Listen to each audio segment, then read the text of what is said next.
Hello mayam si se Guwahati dane kidoni pung lundin dane kamna nong chukhalak padaga akhoi jang na thaute halakna re duwa ising swai phangi ba do jang jana kuina le di ate su continue nong chubani ne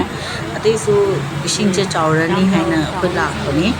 ado si jing se mayam aina lambi da phangarakpado se namjali ni ram Guwahati se kai hai ni khara bu nong chodi sum swai mata flood oi gari ka amta phangoi de pe ni ado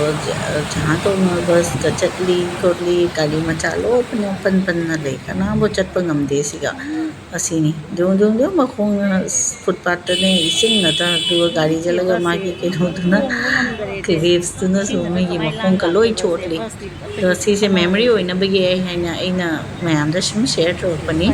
Guwahati se smai to no churadi problem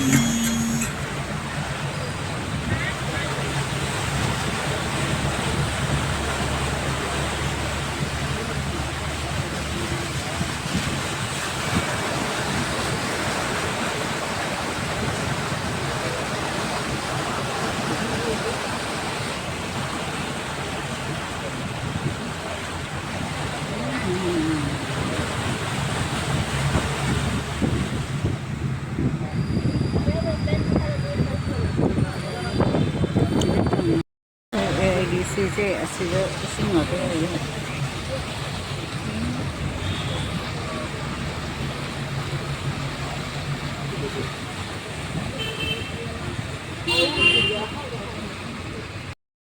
kachori or kachori ka sigra ka garam same is me am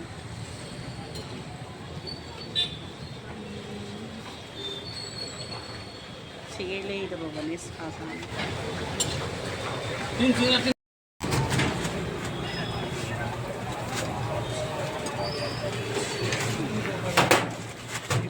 pues बहुत चला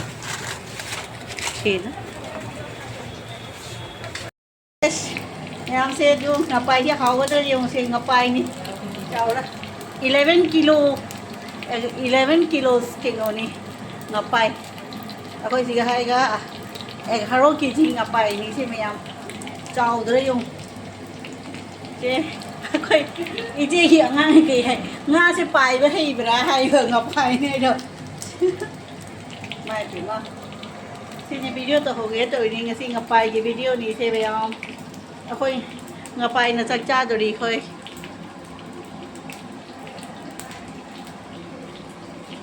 cho mình bắt đầu cái video share rồi đi nghe xin đi hao rồi ní thế ngapai thế xin dùng xem về không xin à cái nó đó ngâu đi bắt đầu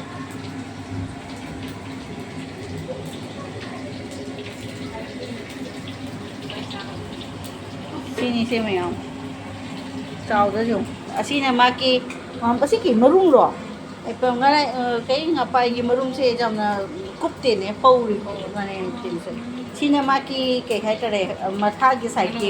mangan ngan hai ta re yang len ka hai na ba mi ti da khang re phadei si su chao re katta ro asina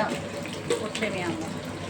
11 kg ngapai ne Brahmaputra turen gini Akhoi Guwahati da la adi Dibrugarh mi se ngapai pije ge to ne 11 kilo ma punchi ki o ni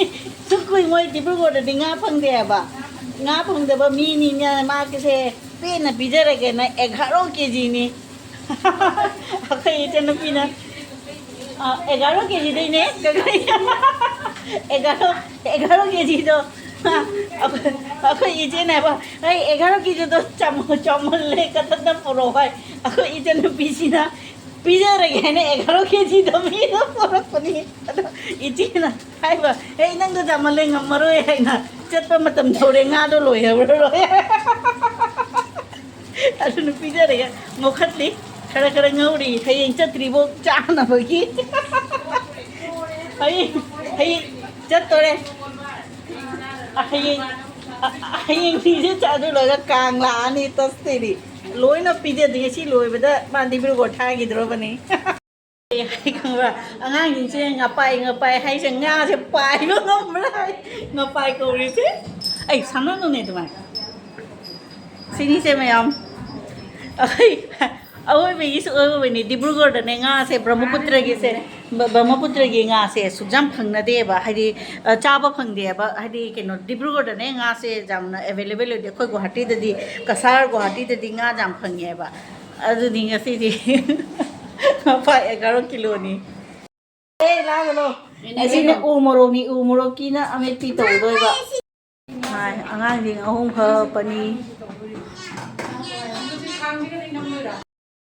ngapai thong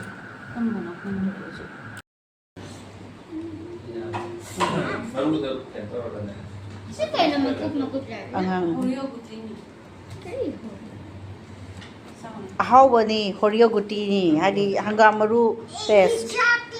angang gi chak cha da ba ngasi kanana mai chak ha pe no cha gi yam li ge ka hai gat le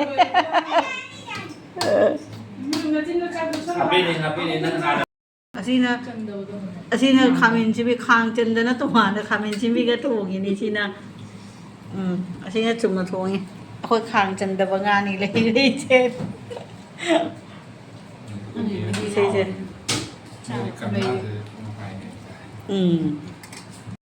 chak cha da ba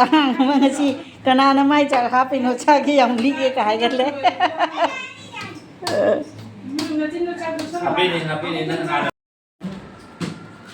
cam sầu ví dụ khi nhang thúng rồi đây mang tiếng ngốt cái chân rồi đây bố không được ngã thủ cái gì lên em khơi bố không được ngã hạp ấy bố không được ngã hạp ấy ama ngã cha đi ama đi pura sa đi ama này irom ba dạ úp được rồi em Akhoi bố không được ngã hạp ấy bố không được ngã hạp ấy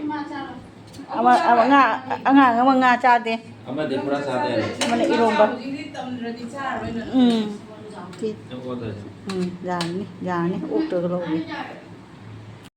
chak cha da ba ngasi kanana mai chak ha pe no cha gi yam li ge ka hai gat le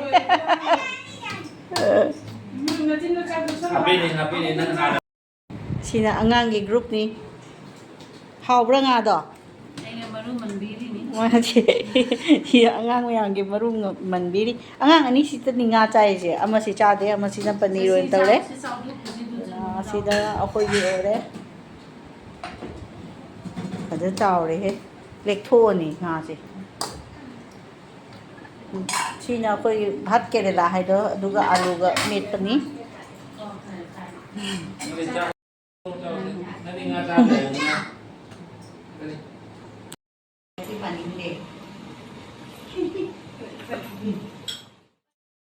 asini nga ma ki keno se cha bang ma doi na ma te ma ai ne nam hal le video ki tamak ka ni go si se cha ba ding ma doi da ba ni si se phajana ba ki aina matum sai da matori si di chaw man na cha bang ma lek tho ni nga se tani se me phat ke la amit pi ro ka yo loi mix ni akhoi te mo te nyang cha dre karon do asina khamin chibi khang chandana to ma na khamin chibi ga to gi ni sina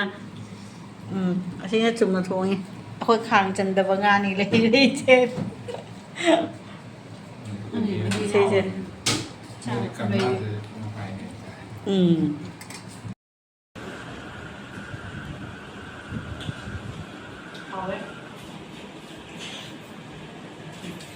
Mama di bulu udah semai capang berang,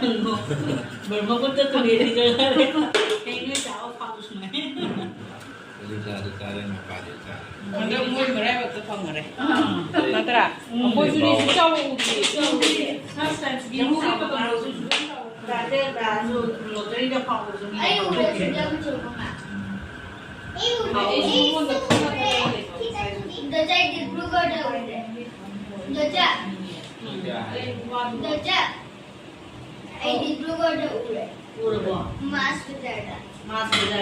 Dibrugarh da fine ngapai ure. Na, mas bidada di mas kamu. Ngapai yo, ngalo pai bra. Dara sujang chawi tu. Sujang mota. To saksa me kita udah bo putri pada su kita kan chawo nga tori, ma'am strategy na chai. 树上，A C 我家我的龙龙，根本不加这个。给你，给你，啊，那么呢？啊，是买家的，啊，是给，买妈的，啊，是给，你那个，你这没有。没的。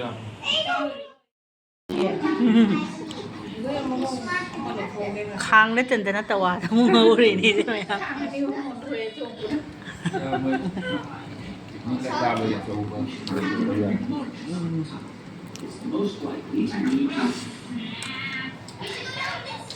Ôi điếu con cha rồi lấy đừng đâm mây để thùng ở đi ăn đây chua hảo đi ở khác quên là xà lấy này đồ số mà nằm đồ số hảo đi